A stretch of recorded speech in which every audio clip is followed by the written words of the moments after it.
మహాగణాధిపతయ నమః. శ్రీ గురుభ్యో నమః. శ్రీమాత్రే నమః. వెల్కమ్ టు ఎయిట్ భక్తి ఛానల్.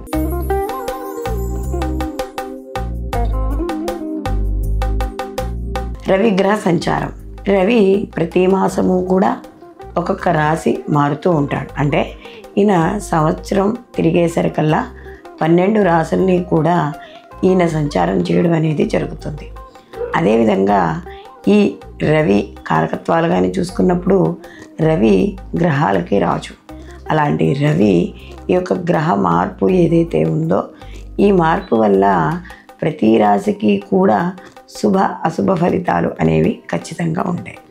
అయితే రవి ఇక్కడ మనకి సహజంగా ప్రభుత్వ రంగాలకి, రాజకీయాలకు, అలాగే ఉద్యోగాలకు, ప్రభుత్వానికి సంబంధించిన వాటికి రవి యొక్క ప్రభావం అనేది మనకి ఎక్కువగా కనపడుతూ ఉంటుంది. అయితే రవి ఈ యొక్క మార్పు వల్ల అయితే ఇవి గోచార ఫలితాలు కాబట్టి ఈ గోచార ఫలితాలతో పాటుగా మనం వ్యక్తిగత జాతకాలు, అంటే ఒక వ్యక్తి జన్మించిన సమయానికి ఏదైతే ఆ యొక్క జాతక రాశి చక్రం ఉందో దాన్ని ఆధారంగా కూడా చేసుకుని ఈ గోచారము ఆ యొక్క వ్యక్తిగత జాతకము రెండూ కూడా చూసుకుని అప్పుడు ఫలితాలు అనేవి చూసుకోవాలి. ఇవి మనకి కేవలం గోచార ఫలితాలు మాత్రమే కాబట్టి అది ప్రజలు దృష్టిలో ఉంచుకోవాలి. కాబట్టి ఇప్పుడు ఈ 12 రాశుల వారికి రవి యొక్క సంచారం, అంటే ఇక్కడ నవంబర్ 16వ తేదీ నుండి కూడా రవి మనకి వృశ్చిక రాశిలోకి సంచారం చేయడం అనేది జరుగుతుంది. కాబట్టి ఈ వృశ్చిక రాశిలో ఈ యొక్క రవి సంచారం వల్ల ఎటువంటి ఫలితాలు ఉంటాయి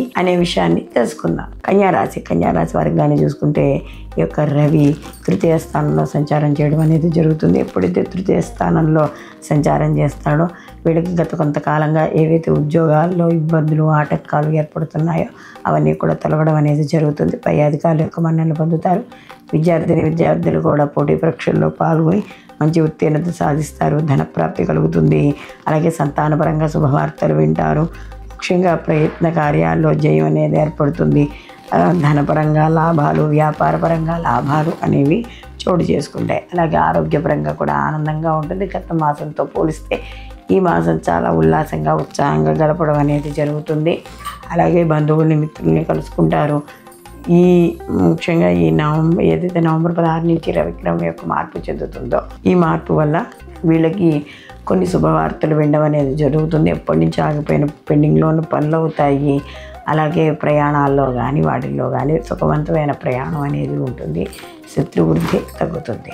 వీళ్ళకి మరిన్ని మంచి ఫలితాలు పొందడం, ప్రతిరోజు ఆదిత్య పారాయణ చేసుకోవడం ద్వారా మరిన్ని మంచి ఫలితాలు పొందుతారు. స్వచ్ఛమైన స్ఫటిక లింగాలకు, జాతి రత్నాలకు ఈ కింది నెంబర్ని సంప్రదించారు. సర్వే జనా సుఖినో భవంతు. లోకా సంస్థ సుఖినో భవంతు.